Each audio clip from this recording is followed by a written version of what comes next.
Vocês estão bem? Muito bom, glória a Deus, que felicidade, que alegria. Mais um domingo nós estamos juntos aqui. Domingo que antecede feriado, geralmente o pessoal aproveita para viajar e faz muito bem, descansar, ter um tempo família. Muito bom. E nós estamos aqui também reunidos para pensarmos sobre a palavra de Deus. Hoje também os nossos jovens e adolescentes estão lá no acampamento, como vocês viram. Lembra de tirar um minutinho no decorrer do seu dia para interceder, para que eles possam ter um encontro marcante com o Senhor e possam, de fato, também ser transformados à medida da revelação de Cristo. Eu estive quinta, sexta e sábado no evento lá em Orlando, teve um encontro da fé reformada, e veio um dos meus professores, eu estou num programa de mestrado, e um dos meus professores veio ministrar aqui. Ele é lá de cima, lá de Grand Rapids, lá perto do Canadá já, e ele veio ministrar, e foi um momento muito singular, assim, né?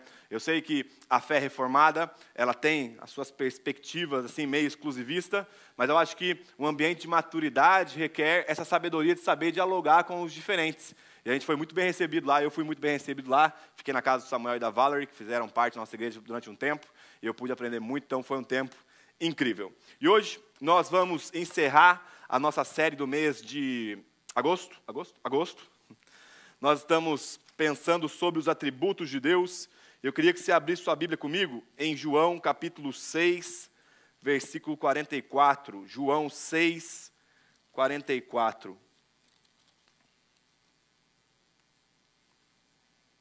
João 6, 44.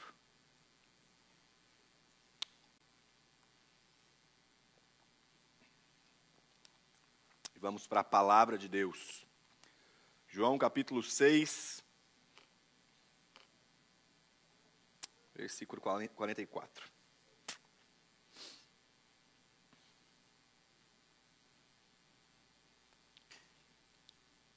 A Bíblia diz: ninguém pode vir a mim se o Pai que me enviou não o trouxer, e eu o ressuscitarei no último dia. Vou repetir, Jesus falando então. Ninguém pode vir a mim se o Pai que me enviou não o trouxer, e eu o ressuscitarei no último dia. Vamos orar mais uma vez? Vocês oraram por mim? Deixa eu orar por vocês também. Pai, muito obrigado por esse momento onde nós estamos reunidos como família, irmãos em Cristo Jesus. E nós clamamos ao Teu Espírito Santo pela iluminação, Senhor, da nossa mente, do nosso coração, a fim de que possamos compreender a Tua palavra, e a Tua palavra somente guia-nos na Tua verdade, Senhor. Nós queremos ser marcados pela Tua revelação. Que nós possamos sair daqui compreendendo quem Tu és, para que isso possa transformar a gente também, nos levando à semelhança de Ti, Senhor. Que todo tipo de limitação da nossa parte, da minha parte como comunicador, Senhor, que a Tua graça possa preencher com a Tua bondade, fazendo com que o Teu Evangelho seja pregado com excelência, Senhor. Nós todos que estamos aqui somos necessitados do Teu Evangelho, Senhor. Somos dependentes da revelação do Teu Espírito. Não conseguimos fazer nada na força do nosso braço. Então, fala conosco nessa manhã, Senhor. Que a Tua voz comunique ao nosso coração e nos traga consciência da tamanha graça que foi derramada sobre nós, ó Deus. Nós te amamos e nós te agradecemos por isso. Em nome de Jesus. Amém. Amém. Glória a Deus. Como eu disse, nós estamos, então, na última pregação da série Atributos de Deus, e nós pensamos até aqui sobre essas características que compõem, ou então que o ser de Deus é. Deus é um ser pleno, Deus é um ser único, mas pela sua revelação ser muito superior à nossa capacidade de entendimento, nós fazemos uma pequena divisão com finalidade pedagógica, com finalidade de aprendizado, para que nós possamos entender a natureza desse Deus maravilhoso que nos chamou e nos salvou por meio de Cristo Jesus. Até aqui, a gente estudou sobre a possibilidade de se conhecer a Deus, apesar da sua imensidão e de ser um ser infinito. Nós temos a possibilidade de conhecê-lo e conhecê-lo verdadeiramente, de acordo com a sua revelação na palavra. Nós estudamos também sobre Deus ser um Deus imutável, um ser imutável. Pensamos sobre a santidade de Deus. E semana passada eu falei sobre a bondade de Deus. Logicamente que nós poderíamos passar aqui, uma vida pensando sobre os atributos divinos, mas a gente vai seguindo aí conforme o Senhor for ministrando no nosso coração. Hoje, especificamente, eu quero falar sobre o tema da graça de Deus. E eu percebo que, muitas das vezes, o tema da graça, por uma má compreensão da nossa parte, ele ganha um certo tipo de controvérsia. Parece que ou nós entendemos a graça de uma forma muito liberal, ou nós entendemos a graça como se fosse a lei. E existe, então, essa revelação da graça manifestada no Evangelho, que cumpre, sim, todos os aspectos da lei, mas também nos dá uma certa liberdade de vida, pautada no princípio da gratidão, e eu vou discorrer sobre isso no decorrer da pregação. O texto que nós lemos especificamente, João capítulo 6, versículo 44, nós temos a fala de Jesus de que ninguém poderia vir a Ele, se voltar a Ele, ou então se converter a Ele, se o próprio Pai não trouxesse essa pessoa a Jesus. Só que esse texto, ele está dentro de um contexto. E todas as vezes que nós vamos estudar as Escrituras, uma das coisas mais importantes para a sua interpretação é o contexto. Existem 3 princípios que você aprende sobre interpretação bíblica quando você começa o seminário. Primeiro, contexto. Segundo, contexto. E terceiro, contexto. Então, sempre que nós vamos olhar para a palavra de Deus, nós não podemos tirar um texto do contexto e usá-lo ao nosso bel prazer, porque de alguma forma nós estaríamos distorcendo a palavra de Deus. E se você não gosta que distorçam a sua palavra, o Senhor também não vai gostar que nós venhamos distorcer a dele. Então, o contexto, basicamente, é que Jesus ele estava em uma discussão, em uma conversa, em um diálogo com os judeus. Ele estava em uma discussão religiosa com os judeus, porque ele tinha acabado de afirmar algo que era muito gritante, ou então é muito específico para a nação de Israel. Jesus tinha feito a afirmação de que ele era o pão da vida. O que Jesus estava fazendo ali era uma comparação entre o pão que a nação de Israel recebeu no deserto, o maná que a nação de Israel recebeu no deserto, e a sua própria vida. O que Jesus está falando ali é, olha, de alguma forma, eu sou superior a Moisés, porque Moisés deu um pão para o pai de vocês, Moisés deu um maná para o pai de vocês, e vocês continuam com fome. E aí ele traz, então, a sublime declaração da sua grandeza em João 6,35. Eu sou o pão da vida. Quem vem a mim jamais terá fome, e quem crê em mim jamais terá sede. O que Jesus está falando aqui é que quando ele não vem para oferecer um anexo à lei judaica. Jesus está falando, eu sou a redenção disponível por Deus a vocês. A palavra redenção, ela tem uma conotação muito teológica, mas a gente poderia então entender a palavra solução. O que Jesus está falando é, eu sou a solução do problema de vocês. E ele está lembrando ali, então, os judeus, a nação de Israel que estava em torno daquela discussão, falando o seguinte, ó, vocês comeram lá do maná, vocês se encheram do maná, mas adivinha, todo mundo morreu. Então, o problema da humanidade, ele estava destacando ali, não é a fome ou a sede que nós sentimos de alimento natural. De pão, ovo, arroz, feijão, né, água, Coca-Cola, enfim. O que Jesus está... Não falou isso, gente, vocês entenderam o que eu quis dizer, né? Vocês entenderam? Ele está falando aqui, eu estou só fazendo uma contextualização para a gente ficar junto aqui na mensagem. Então, o que Jesus está falando é, olha, não é esse tipo de alimento que vai satisfazer o ser de vocês, mas é quando vocês comerem da minha carne e beberem do meu sangue. Quando vocês comem da minha carne e bebem do meu sangue, o problema verdadeiro de vocês é resolvido. Aí ele fala em João 6,56, quem come a minha carne e bebe o meu sangue permanece em mim, e eu permaneço nele. Assim como o Pai que vive e me enviou, é igualmente eu vivo pelo Pai. Também quem de mim se alimenta, viverá por mim. Este é o pão que desceu do céu. Em nada semelhante àquele que os pais de vocês comeram e mesmo assim morreram. Quem comer este pão, viverá eternamente. Então Jesus está falando assim, ó, lembra que seus pais comeram do pão do deserto? Mas onde eles estão? Eles estão mortos. Eles morreram mesmo tendo se alimentado no maná. E Jesus fala, olha, mas quem comer da minha carne, quem permanecer em mim e beber do meu sangue, vai viver eternamente.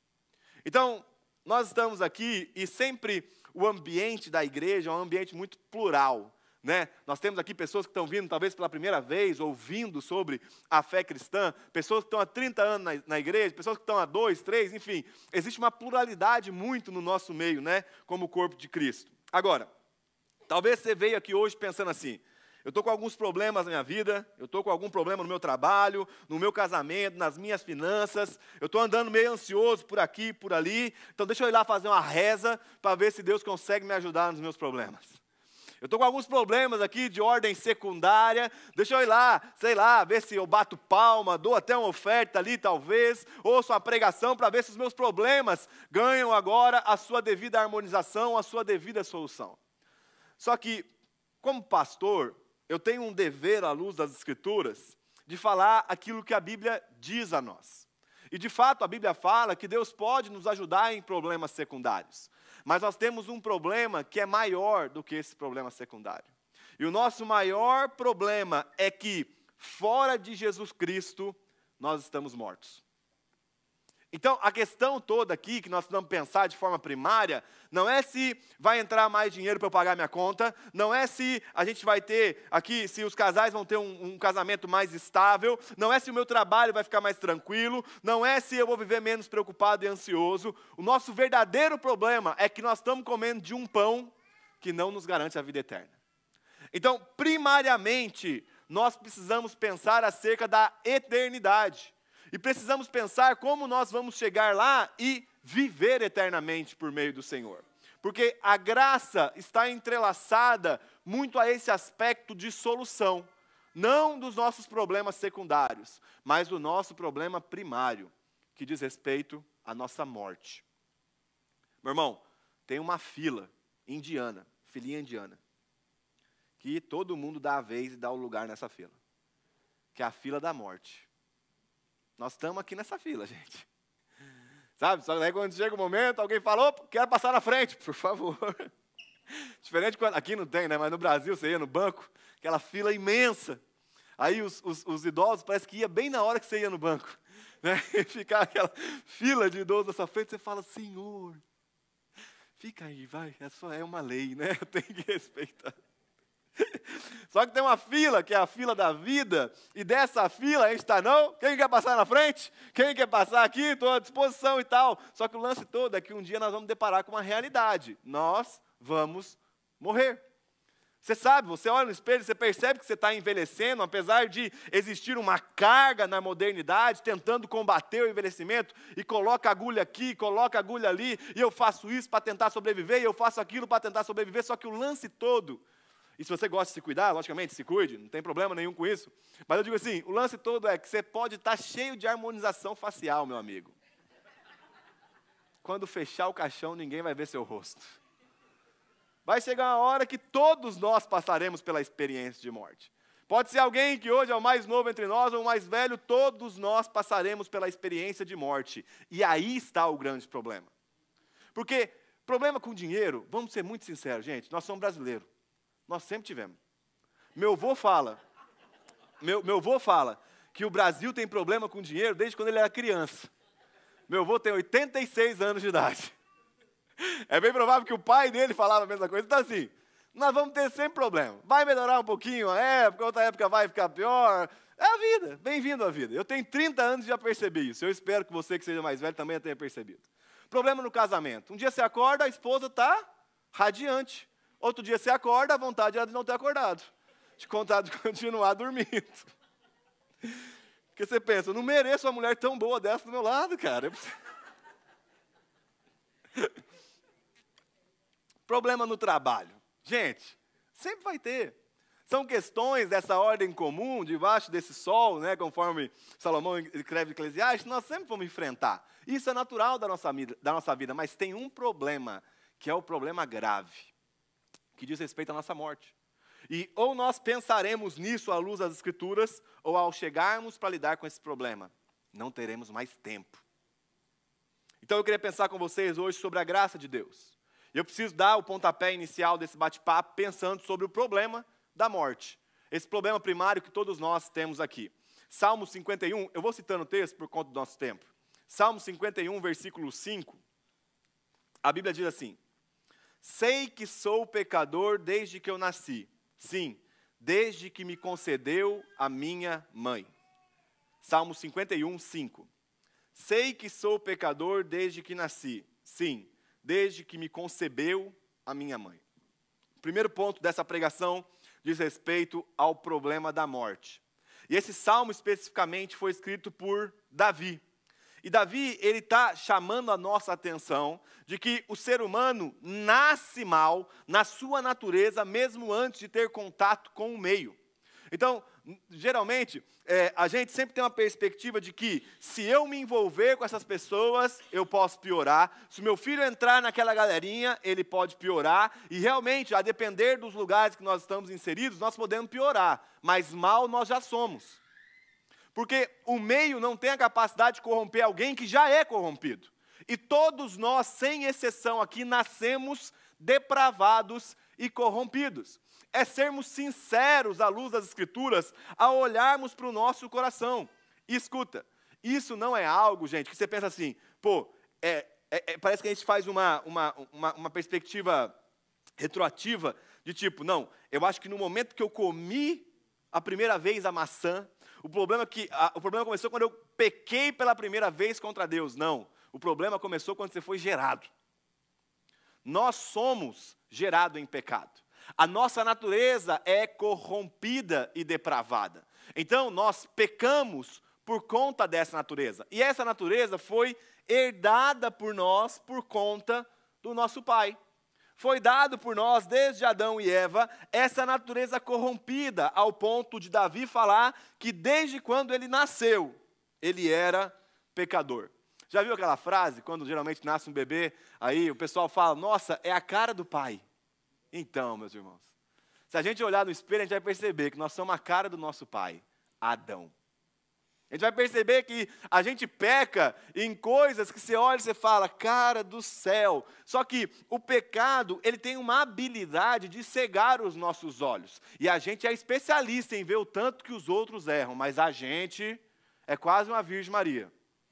Se deixar assim, né? Só que o lance todo é, nós encostamos a cabeça no travesseiro, gente. Meu irmão, nós todos sabemos as nossas lutas, os nossos pecados e as nossas dificuldades. Cada um aqui tem uma área de luta, eu tenho a minha área de luta, e todos nós estamos encerrados nessa fala de que somos pecadores desde que nós nascemos. Paulo, falando sobre essa questão de herança do pecado, ou herdar o pecado, ele fala o seguinte em Romanos 5,12. E é interessante que aqui ele coloca o problema, mas vamos lá. Romanos 5,12. Portanto, assim como por um homem, Adão, abre parênteses, entrou o pecado no mundo e pelo pecado a morte, então a morte é consequência do pecado, assim também a morte passou para todos os homens. Aí quando a gente lê o texto que a morte passou para todos os homens, a gente pensa, miserável de Adão. Só que Paulo, ele já se adianta, inspirado pelo Espírito Santo, ele coloca, porque todos pecaram. Então, quando nós estamos sofrendo a consequência da mortificação, de morrermos cada dia mais, nós estamos lidando com as consequências do nosso próprio pecado. Foi pelo pecado que entrou a morte na humanidade. O ser humano foi criado para viver eternamente. Mas a partir do momento em que Adão peca, entra então esse vírus chamado pecado na humanidade, e por toda a humanidade ter pecado, consequentemente, todos nós morreremos. Você quer uma prova de que você é pecador? Talvez você não consegue muito bem olhar para os seus atos. Um dia você vai morrer. E isso é consequência do pecado. O pecado fez com que a ira de Deus se voltasse contra nós. E o aspecto que Paulo traz aqui em Romanos 5,12 da palavra morte, ela tem dupla conotação. Sempre que a gente está olhando para o texto bíblico, a gente tem que ler dentro do contexto, mais uma vez. E o que Paulo está falando é que entrou-se a morte no mundo. Então, a morte física entra no mundo por conta do pecado, mas também a morte espiritual. Então, o homem, ele é morto espiritualmente por conta do pecado. E essa morte espiritual, que é por conta do pecado, é também por conta da ira de Deus. A partir do momento que o nosso pai, Adão, e a nossa mãe, Eva, comem do fruto, desobedecendo ao Senhor, a morte espiritual vem no coração de Adão e Eva, porque a partir daquele momento eles quebram a relação com o Deus que provia a vida. Agora, apesar de estarem vivos, eles estavam dia a dia provando de um processo de mortificação que se consumou no momento que eles voltaram para a terra. É como se você nascesse para morrer. Você entende? Quando você pega um bebê, foi concebido, saiu do útero da mãe, você olha e você fala, meu amigo, menos um dia na terra. Menos um dia na terra. Menos um dia na terra. Porque nós estamos nessa caminhada onde todos nós nos depararemos com a consequência do pecado de Adão e também do nosso. E é muito interessante que quando o Novo Testamento, todo o Novo Testamento vai tratar sobre a questão do pecado, né, pensando no problema da morte, o termo grego usado é hamartia. Hamartia, como seria isso em inglês? Não me perguntem. Então, hamartia. Hamartia tem a ideia de um arqueiro que lança sua flecha, e essa flecha está sendo direcionada a um alvo específico. Mas, por algum motivo, essa flecha se desvia do seu alvo e atinge outra coisa. Então, o pecado, que é denominado como hamartia, ele significa errar o alvo, não se atingir a marca estabelecida ou ter um comportamento culpável. Vou repetir. Hamartia o pecado é errar o alvo, não se atingir a marca estabelecida ou ter um comportamento culpável. Em outras palavras, é como se Deus alongasse os seus braços e lançasse uma flecha na sua própria direção. E essa flecha éramos nós. Mas a partir do momento em que nós pecamos, a gente se desvia do caminho que estava indo até o Senhor para a relação. E aí cada um de nós começa a acertar outros alvos, conforme a predisposição do nosso coração, que é uma predisposição corrompida. Então Isaías, ele falando sobre isso, ele fala, Isaías 53:6, todos nós andávamos desgarrados. Isto é, Isaías está falando, olha, todos nós andávamos soltos, e cada um desviava pelo seu próprio caminho. Então, às vezes a gente tem a mania assim. Eu lembro quando eu ia aconselhar pessoas lá em Bragança Paulista, teve uma ocasião que foi muito marcante. Eu estava aconselhando o marido, né? E aí e a esposa tinha falado, e realmente foi uma circunstância que eu vi ele sendo muito sem educação com a esposa, mas muito sem educação com a esposa, assim, né? Eu chamei no final e falei, cara, que isso, velho? O jeito que você tratou sua esposa ali foi horrível. Ele falou, mas e o fulano de tal que bate na mulher dele? Eu falei, mas que comparação desgraçada é essa, cara? Não é sobre o que o fulano de tal faz, porque o fulano de tal não é o meu padrão. A questão é como Cristo faz. Como Cristo trata a igreja, é o padrão pelo qual nós referimos como maridos o tratamento para a nossa esposa. Então percebe que a flecha, meu amigo, está andando muito longe do caminho a qual deveria andar. E eu percebo que, às vezes, o pecado tem essa habilidade de nos enganar. Só que o lance todo andávamos desgarrados, perdidos como ovelhas. Cada um se desviava pelo seu próprio caminho. Efésios 2:1, o apóstolo Paulo escreve, vocês estavam mortos por causa da sua transgressão e por causa da desobediência e dos seus muitos pecados. Só que sabe, gente, às vezes quando a gente está pregando o evangelho no seu aspecto primário, que diz respeito à depravação total, à corrupção do homem, a gente sempre pensa a partir de um conceito moralista, porque, infelizmente, pela nossa cultura ser moralista, nós somos formados nisso. Então, se você quebra uma regra, vamos supor, né? Você está, sei lá, você está fazendo alguma coisa aqui nos Estados Unidos, ou seja, no Brasil. Aí você rompe a lei. Você vai preso.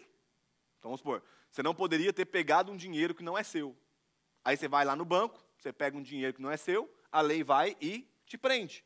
Então, a nossa consciência de lei, ela está sempre vinculada ao aspecto de castigo ou de disciplina.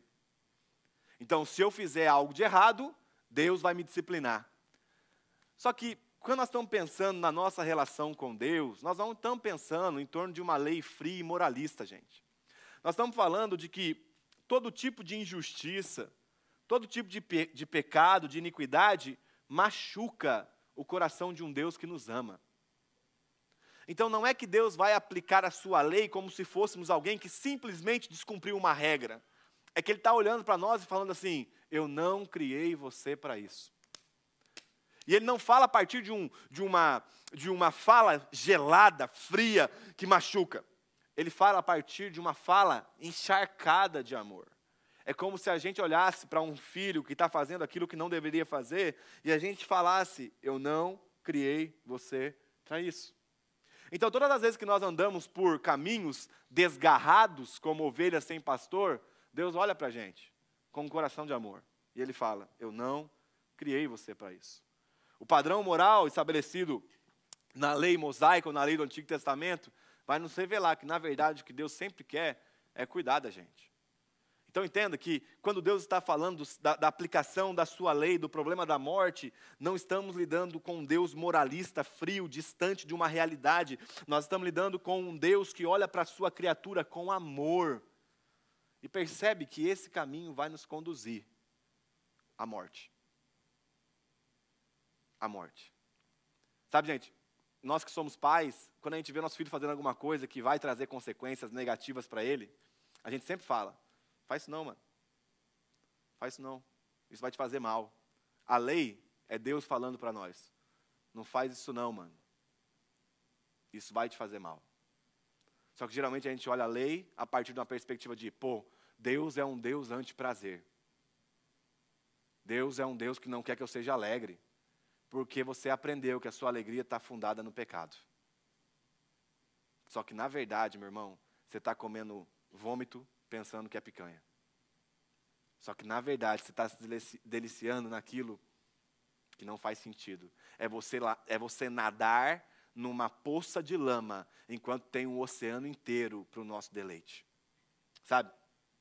Em suma, a gente conclui que o problema da morte é o nosso problema mais grave. E por conta da nossa morte, da nossa rebeldia, a gente se torna filhos da ira. É como se Deus tivesse dentro de si uma carga de ira, justa, santa, a qual Ele vai descarregar sobre todo aquele que peca. Ao ponto de Efésios capítulo 2, versículo 3, o apóstolo Paulo fala assim, entre eles, os filhos da ira, todos nós andamos no passado, segundo as inclinações da nossa carne, fazendo a vontade da nossa carne e dos pensamentos, e éramos, por natureza, filhos da ira.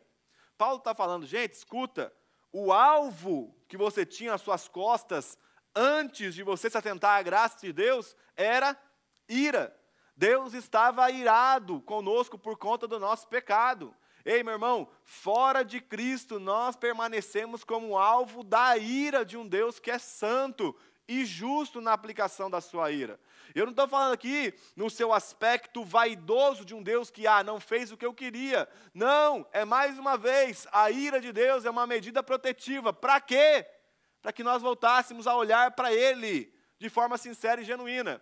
O Tim Keller, ele dá um exemplo muito bom. E aqui eu já mudo para o próximo ponto. O Tim Keller, ele fala no livro,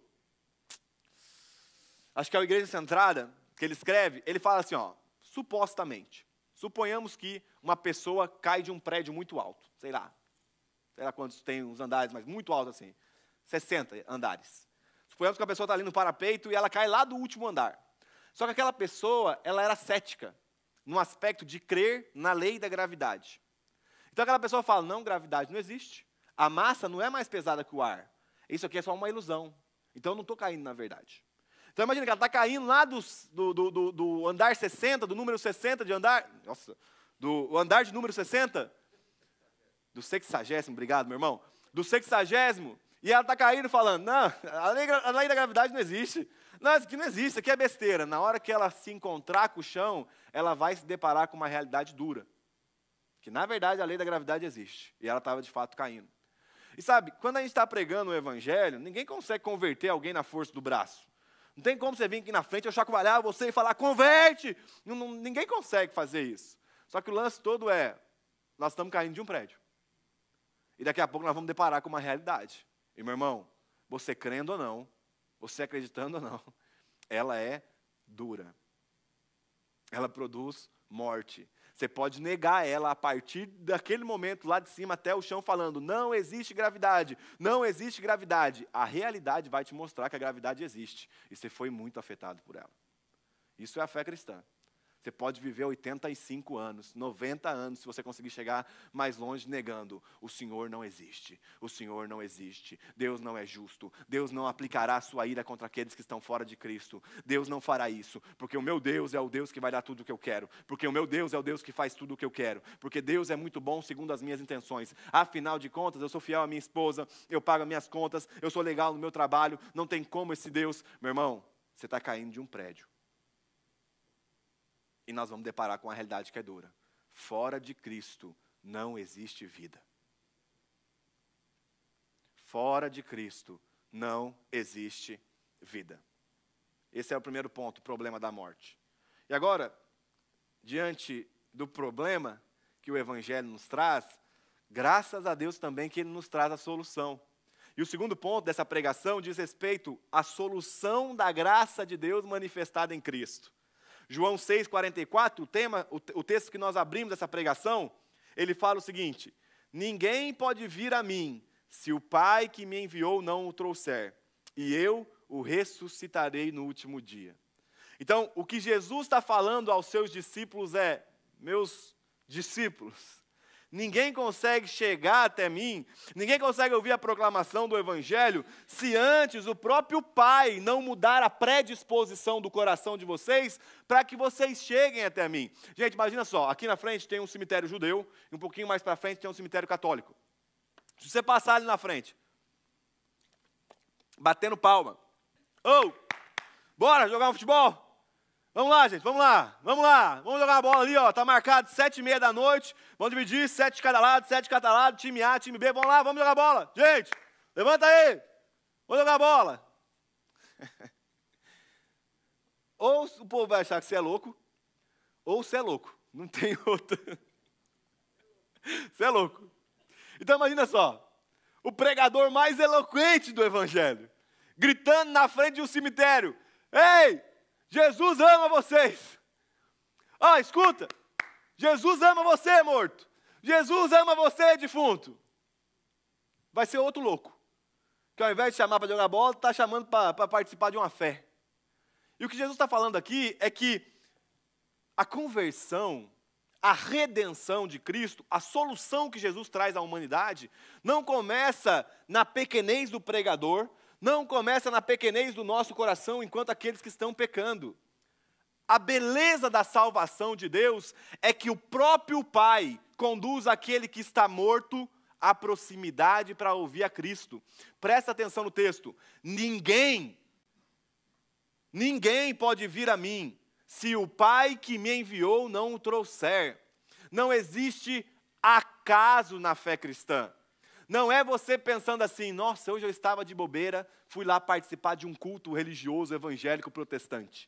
Eu estava aqui em casa à toa, aí eu resolvi, um irmão me ligou, eu falei: estou aqui à toa, o almoço é só 12h30, vamos lá participar desse culto. Não, esse momento que nós estamos nos reunindo agora, foi algo que a providência do Pai nos concedeu, graciosamente. Então, o Pai realizou entre aspas, pré-milagre no seu coração para que nós estivéssemos ouvindo aqui a palavra de Cristo.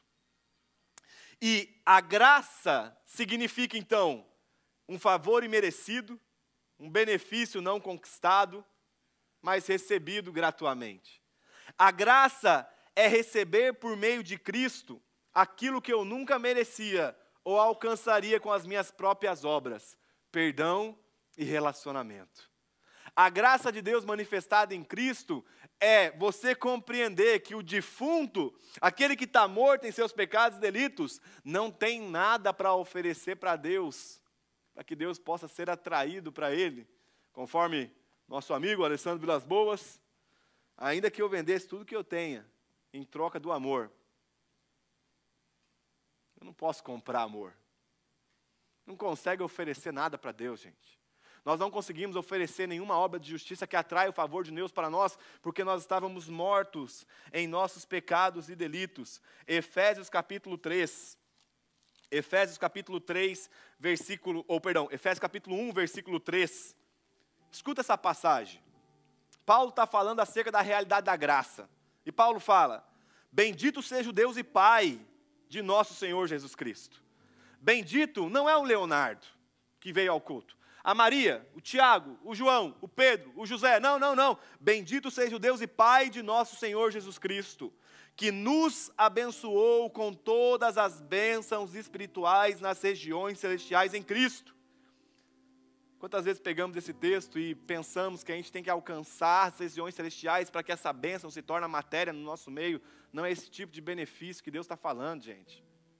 Deus está falando que existem bênçãos separadas na pessoa de Jesus, que já caiu, que já vieram sobre nós pela graça.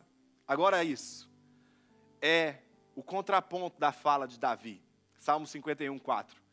Quando Davi fala que nasceu em pecado, o Evangelho responde: antes da fundação do mundo. Isto é, antes de existir morte. Antes de existir consequência pelo pecado. O Evangelho. Antes da fundação do mundo, Deus nos escolheu nele, para sermos santos e irrepreensíveis diante dele.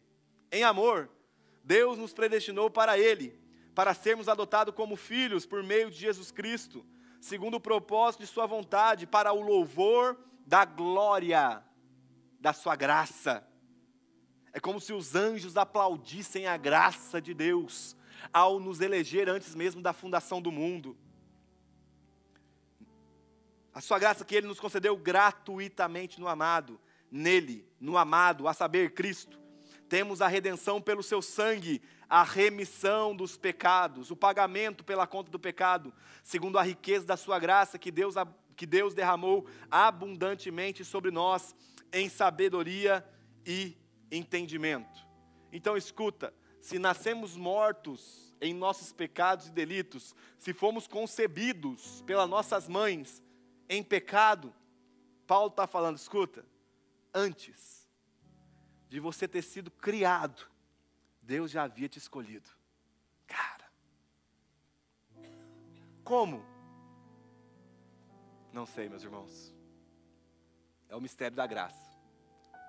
Porque se o Spurgeon falava, eu olho para mim mesmo, eu não encontro motivo nenhum de Deus ter me escolhido antes de eu nascer. Depois que eu nasci, eu continuo não encontrando motivo de Deus ter me escolhido. Então Deus deve ter me escolhido por questões particulares a Ele.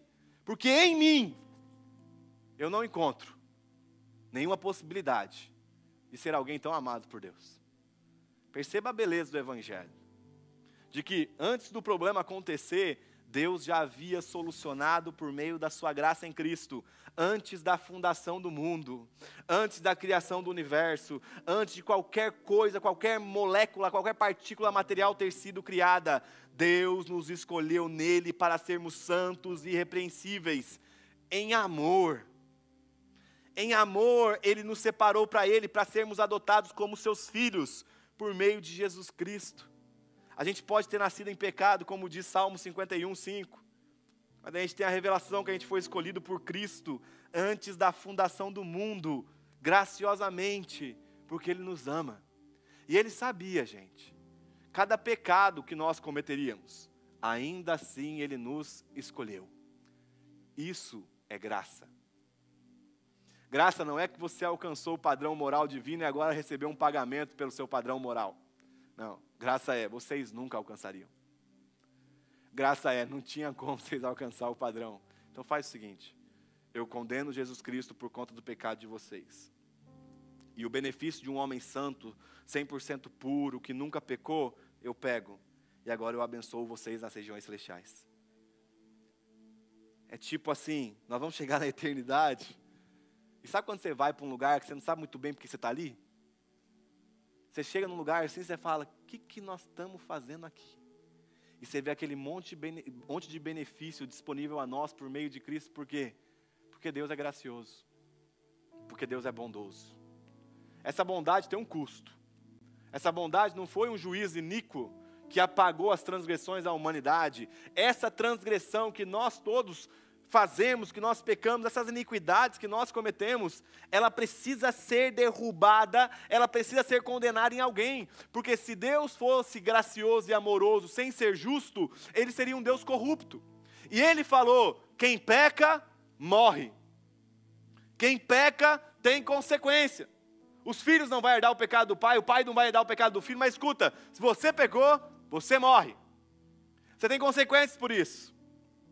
Só que a graça consiste nisso, de que nós não estamos lidando com um Deus corrupto, que fechou os olhos diante da iniquidade e falou, passa todo mundo antes que eu veja. Não. É um Deus que abriu bem os seus olhos a olhar para Cristo e depositou sobre Cristo a sua ira. A ira por conta do pecado do Leonardo, e encaixe seu nome nesse lugar, da Maria, do Tiago e do José, e ele olha para Cristo não como um pecador, ele olha para Cristo como sendo o pecado, e ele solta sobre Cristo toda a sua ira. E vemos na cruz do Calvário o grito de desespero do Deus encarnado. Deus meu, por que o Senhor me desamparou? Ali Cristo estava provando desse distanciamento de uma relação íntima com o Pai. Gente, Jesus nunca havia provado de solidão. E o pecado do nosso coração dá a Cristo essa recompensa maldita, fazendo com que Ele se torne maldito no nosso lugar e prove desse distanciamento que todos nós, como ovelhas desgarradas, andávamos, distante do pastor. E aí Ele grita, por que o Senhor me desamparou? Em outras palavras, por que o Senhor me abandonou? E ali não era somente o abandono, era também a ira sendo descarregada, o peso espiritual da morte de Cristo, gente. Às vezes a gente olha para umas paradas de tipo assim, nossa, o prego na mão, não foi na mão, tá gente? Porque senão mão quebra o osso, foi provavelmente aqui. No Jesus não tem nenhum osso quebrado, então provavelmente foi aqui, no vínculo do nervo. E deve ter doído, né? Já imaginou? Você assiste o filme do Mel Gibson, aí você pensa nos pés, aí você pensa na chicotada, aí você pensa na coroa de espinho e fala, rapaz, deve ter doído. Isso aí deve ter doído demais, eu piso numa pedra, dói meu pé. Eu chuto a quina, eu sou especialista em chutar a quina de coisas, machuca, dói tanto. Só que não é isso aí que fez Jesus entrar em desespero na cruz do Calvário, gente. Porque imagina, Pedro, apóstolo Pedro, morre crucificado de ponta cabeça. Pô, Jesus era mais forte que Pedro. Entende? Paulo, ele morre decapitado em Roma. Cara, Jesus era mais forte que Paulo. Então Jesus não estava falando pelo sofrimento que os guardas, que os romanos e judeus estavam gerando nele ali. Ele estava falando de uma parada mais profunda. O que ele estava falando é, eu vou provar do suco amargo, da consequência do pecado. Eu vou provar do desespero de andar longe do Pai. E aí, 1 Pedro, capítulo 2, versículo 24, Pedro fala, Ele, a saber, Jesus Cristo, carregou os nossos pecados no seu próprio corpo, na cruz, para que morrêssemos para o pecado e vivêssemos para a justiça. Por suas feridas, nós fomos curados. Hebreus capítulo 10, versículo 19, o autor de Hebreus escreve, portanto, meus irmãos, agora a gente tem ousadia para entrar no santuário pelo sangue de Jesus. Sabe, diante de Deus não existe conta bancária, gente. Sou formado em 10 faculdades. Sabe o que é, Deus? Produzir muito dinheiro. Era um bilionário em Miami. Não, Deus, eu era aí. Diante de Deus, gente, não tem carteirada. Diante de Deus não tem passaporte que abra a nação do céu para ninguém. O que o autor de Hebreus está falando é, tendo ousadia para entrar agora onde Deus habita, essa ousadia se dá pelo sangue de Jesus. É a gente chegar e falar, ó, eu recebi um convite ali, só que foi de graça. Eu não paguei não por esse convite aqui, viu? Fui beneficiado por isso. E Deus fala, exatamente, entra. E aí ele continua, pelo sangue de Jesus, pelo novo e vivo caminho que Ele nos abriu por meio do véu, isto é, pela sua carne. E aí, o autor de Hebreus faz um contraponto, mais uma vez, com o Antigo Testamento. E tendo um grande sacerdote, aquele que se interpõe entre Deus e nós, sobre a casa de Deus, aproximemo-nos com um coração sincero, em plena certeza de fé, tendo o coração purificado da má consciência e o corpo lavado com água pura. Em suma, o autor de Hebreus está falando, gente, quando vocês entrar agora nesse novo vivo caminho que te aproxima de Deus Pai, é o sangue, é a graça, é aquilo que a gente não poderia comprar, que abriu esse caminho para nós. Nós não poderíamos chamar Deus de Pai se não fosse, ou se não é, por meio de Cristo Jesus. O Evangelho revela que nós somos piores do que a gente pensa. Mas o Evangelho também revela que nós somos mais amados do que nós podemos imaginar. O A.W. Pink, falando sobre isso, ele fala o seguinte: o Evangelho considera todo descendente de Adão como pecador decaído, corrupto, merecedor do inferno e perdido. A graça que o Evangelho divulga é a nossa única esperança. E talvez a pergunta que fica para a gente é: tá, o que eu faço então? Porque eu entendi que os meus pecados vai me trazer a consequência de morte, já me matou espiritualmente. O que eu faço agora que Deus Pai aprove pela sua vontade me aproximar da pregação do Cristo, do Filho? E aí vamos para 2 Coríntios 5,18. Paulo escreve: ora, tudo isso, essa história que eu contei, provém de Deus, que nos reconciliou consigo mesmo por meio de Cristo. Ele nos deu o ministério da reconciliação, a saber de que Deus estava em Cristo, reconciliando o mundo consigo mesmo, não levando em conta os pecados dos seres humanos, e nos confiando a palavra da reconciliação. Portanto, por fim, somos embaixadores em nome de Cristo, como se Deus exortasse por meio de nós, como se Deus gritasse por meio de nós: em nome de Cristo, pois pedimos que vocês se reconciliem com Deus. Aqueles que não conheceram o pecado, Deus o fez pecado por nós, para que nele, em Cristo, fôssemos feitos a justiça de Deus. E nós, na qualidade de cooperadores dele, também exortamos a vocês que não recebam a graça de Deus em vão. Porque ele diz: no tempo aceitável eu escutei você, e no dia da salvação eu o socorri. Eis agora o tempo oportuno, eis agora o dia da salvação. Sabe, meus irmãos, às vezes a gente ouve a pregação da graça, e geralmente vem uma frase assim: ah, então depois que eu me converto e sou salvo pela graça, eu posso fazer o que eu quiser? Meu irmão, não tem nenhuma corrente prendendo seu pé. Eu não vejo ninguém preso aqui a algum tipo de força ou matéria. Você pode. Ah, então eu posso ser salvo pela graça e amanhã pecar? Cara, você está preso. Não estou vendo ninguém preso aqui, você pode. Só que o lance todo é que aquele que foi salvo verdadeiramente não vai querer mais pecar. O lance todo é: eu posso, mas eu não quero. Eu poderia, mas mudou algo dentro de mim. Agora, a poça de lama não me atrai mais, porque eu mergulhei no rio do Espírito. Se antes essa poça, como um porco, me atraía, agora eu não sou mais um porco. Agora eu não sou mais um animal depravado nos meus pecados. Agora eu fui feito uma nova criatura em Cristo, gratuitamente. E essa nova criatura em Cristo, gerada pela graça, pelo favor imerecido dos céus, me leva agora a um ambiente onde o pecado já não faz mais sentido na minha vida. É eu olhar, vocês lembram daquele programa do Gugu? Que eles colocavam um negócio: você quer um prato quebrado ou um carro zero? Lembra que tinha lá no... Silvio Santos, obrigado, não era do Gugu, errei o apresentador. Enfim, os dois também. É como se a gente estivesse nessa: você quer um prato de titica de galinha, que é o pecado, quer viver segundo o coração corrompido, que é a bagunça, que é a promiscuidade, que é a ganância, que é a vaidade, o orgulho, a sexualidade desregrada fora de Cristo, a identidade desregrada fora de Cristo, qualquer tipo de vaidade humana do coração, ou você quer o pão da vida? Cara, você é livre, escolha. Antes não éramos livres. Antes a gente seguia assim, ó, dá o cocô de galinha. Agora não mais.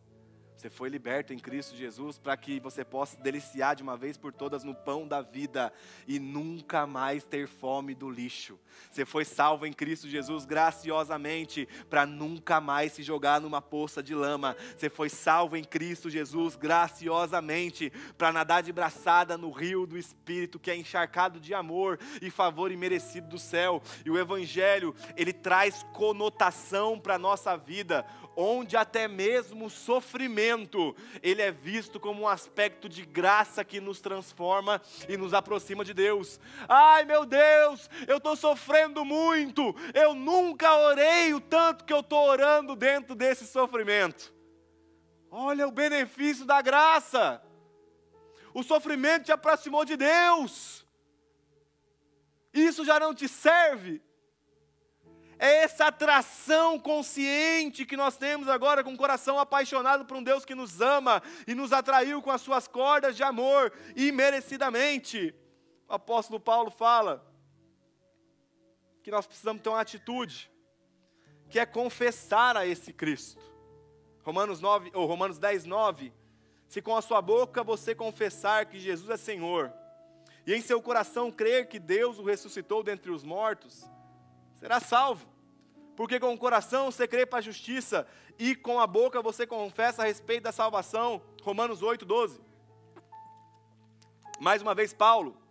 Assim, pois, irmãos, somos devedores não à carne, como se estivéssemos obrigados a viver segundo a carne. Porque se vocês viverem segundo a carne, vocês caminharão para a morte. Mas se pelo Espírito vocês mortificarem os feitos do corpo, certamente viverão. Então, meu irmão, escuta. Nós vamos ser tentados, vamos ser tentados. Não, fomos transformados, mas não por completo.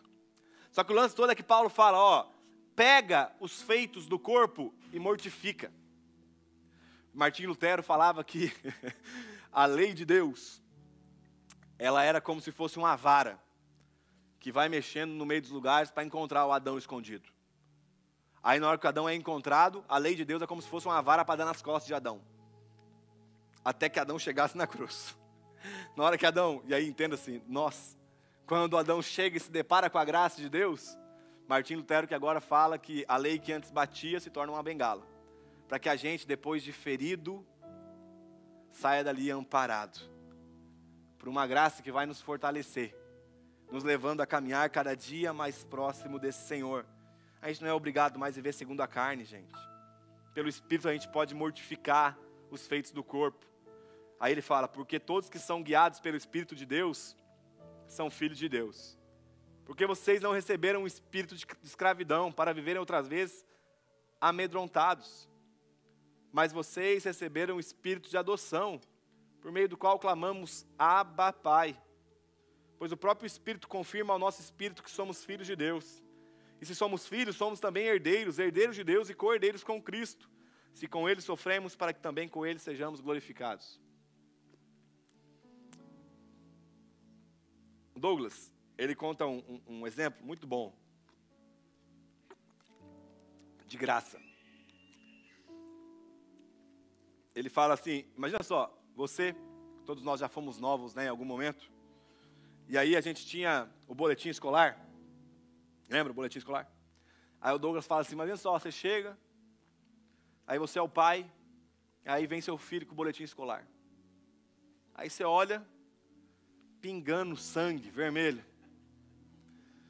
Olha, 4 em educação física. Você não tem perna, filho, você não anda. Aí a mãe fala, não, cara, chega. Chama sua mãe lá. Chama sua mãe, aí o filho vai lá chamar a mãe. Aí vem a mãe, você fala, olha aqui o menino. Tá vermelho, o boletim inteiro tá vermelho. Faz o seguinte, compra picanha, chama o DJ e vamos dar uma festa.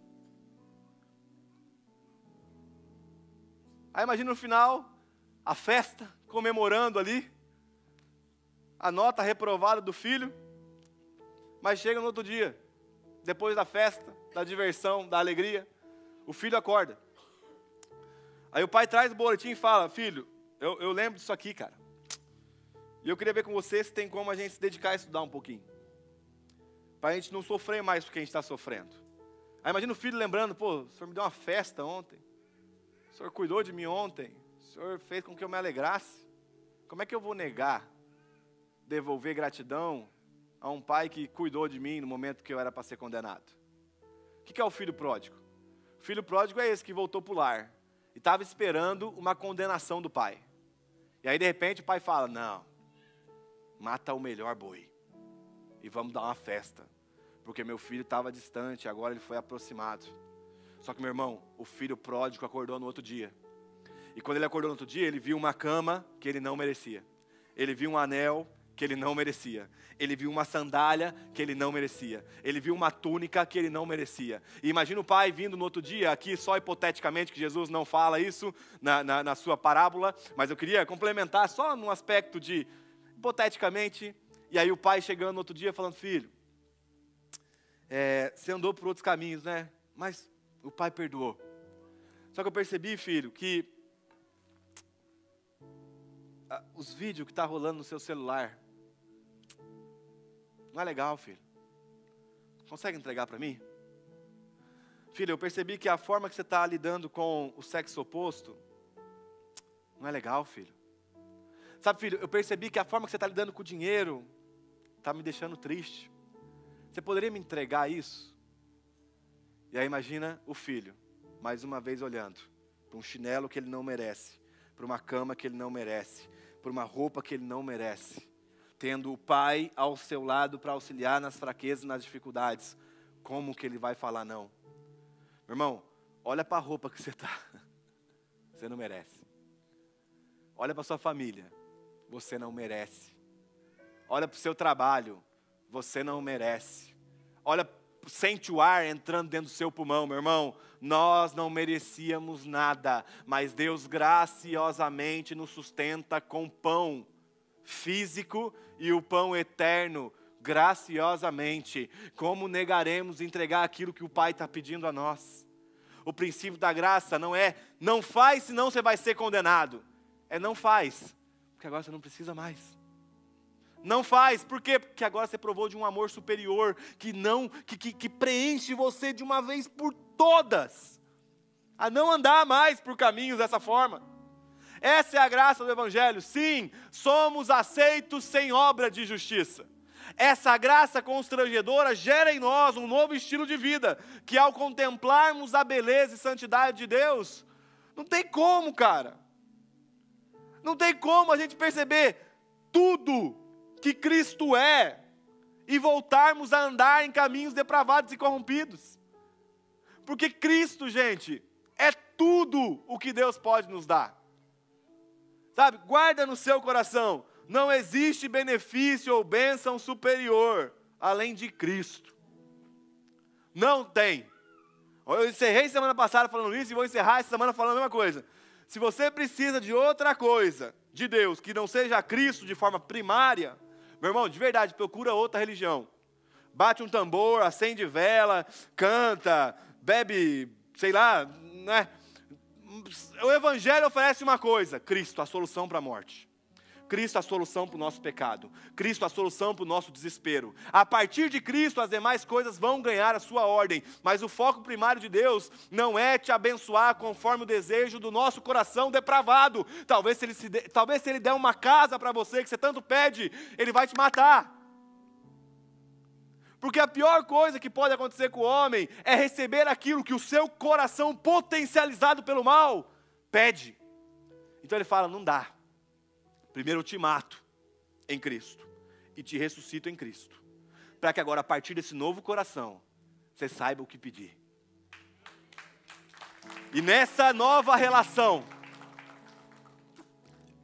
a gente já chega à mesa como satisfeito. E talvez você vá ouvir de Deus, não vou te dar isso. Ah, pai, eu queria, mas eu tenho o pão da vida. Ah, eu queria fazer tal coisa e Deus falou, não. Ou então ele fala assim, e lógico que vai ter uma alegria ali, superficial, mas o lance todo é que não vai nos desestabilizar, porque Cristo é a satisfação. É o apóstolo Paulo chegando no final da vida, e ele instruindo Timóteo, aqui onde encerro, ele instruindo Timóteo, e aí ele fala para Timóteo assim, Timóteo, seguinte, eu estou morrendo, literalmente ele fala, minha vida está sendo oferecida como oferta de libação, A libação era o óleo que era jogado em cima do altar para atrair um bom cheiro em cima do sacrifício, do Antigo Testamento. E Paulo usa essa linguagem da lei. E aí ele fala, ó, Timóteo, eu desejo uma coisa para você. Aí imagina Timóteo já ali pronto para receber o direcionamento estratégico, eclesiástico de Paulo para poder ajudar. Aí Paulo fala, eu desejo a graça de Deus a você. Esse favor imerecido que cai sobre cada ser humano que está em Cristo Jesus. Esse benefício que nós nunca merecíamos receber. Por quê? Porque, Timóteo, é nessa graça que nós conseguimos nos manter fundamentados. Timóteo, e Paulo um dia chegou diante de Deus e falou, Deus, tem um espinho me aferrando a carne, Deus, tira de mim esse espinho, Deus, tira de mim esse espinho. Aí Paulo ouve de Deus, Paulo, a minha graça já te basta. Aí Paulo vai e fala, então, de boa vontade eu vou ter prazer no espinho. Porque quanto mais fraco eu estou, mais forte a graça se torna na minha vida. Gente, tudo aquilo que for impossível de fazer, é bênção. Porque daí vai ser Deus fazendo. Sabe? É Deus fazendo. Às vezes eu sento com alguns amigos empresários, aí eles falam, cara, eu não sei, velho, como é que a empresa dá certo? Só dá a graça de Deus. Sento com uns amigos que estão passando por diversos problemas bem pesados. Léo, não sei como é que dá certo, cara. É a graça de Deus. É a graça de Deus. Que não levanta as nossas competências, mas levanta a competência de Cristo e a beleza por meio dele que nós podemos receber tudo graciosamente. Fica de pé no seu lugar.